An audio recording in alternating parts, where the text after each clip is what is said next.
Rulers and buildings. This is the first balcony of Qutub Minar. Qutbuddin Aibak had this constructed around 1199. Can you see two bands of inscriptions under the balcony? These are in Arabic. Notice that the surface of minar is curved and angular. Placing an inscription on such a surface required great precision. Only the most skilled craftsmen could perform this task. 800 years ago, very few buildings were made of bricks or stones. The first floor was created by Qutbuddin Aibak and the rest by Iltutmish around 1229. Over the years, it was damaged by lightning and earthquakes and was repaired by Alauddin Khalji, Muhammad Tughlaq, Firoz Shah Tughlaq and Ibrahim Lodi. Between the 8th and the 18th centuries, king and their officers built two kinds of structures. The first were forts, places, gardens, residences and tombs, safe protected and grandiose places of the rest in this world. The second were structures meant for public activity, including temples, mosques, tanks, wells, carniversaries, and bazaars. Engineering skills and construction monuments provide an insight into technologies used for instruction. Take a roof like an example. We can make this by placing wooden beams or a slab of stone across four walls. But the task becomes difficult if we want to make a large room with an elaborate superstructure. It requires more sophisticated skills. Between the 7th and the 10th centuries, architects started adding more rooms, doors, and windows to buildings. Roofs, doors, and windows were still made by placing a horizontal beam across two vertical columns, a style of architecture called trabate.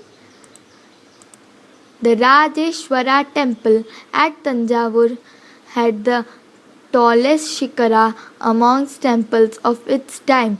Constructing it was not easy because there were no cranes in those days, and 90-ton stone for the top of the shikara was too heavy to lift manually.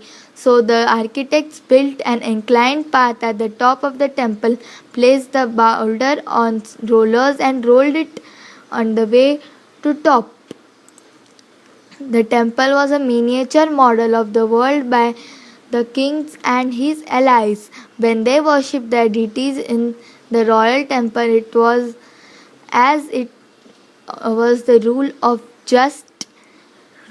of gods were brought on earth. Mosques, Muslim sultans and padshahs did not claim to be incarnations of God. However, Persian chroniclers described the sultan as the shadow of God. The Quwat al-Islam mosque has an inscription which states that God chose Alauddin as a king because he had the qualities of Moses and Solomon, who were the great lawgivers of the past. God himself was the greatest lawgiver and architect. He introduced order and symmetry in the chaotic world. Importance of temple. With the emergence of new dynasties, kings wanted to emphasize their moral right to be rulers, and aforementioned these were the structures meant for public activity. Temples and mosques, besides being places of worship, were also meant to demonstrate the power, wealth, and devotion of the patron. Temples. King constructed largest temples.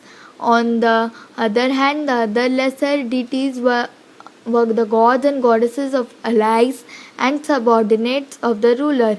Constructing temple facilitated this by giving them a chance to proclaim their closeness with God. More importantly, when there was a rapid political change, they tried to gain popularity during their rule by offering patronage to the learned and the pious, attempting to transform the capitals and cities into great cultural centers that brought fame to the rule and realm.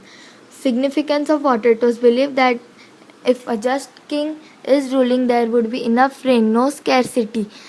It was known as the age of plenty. At the same time, making precious water available by constructing tanks and reservoirs was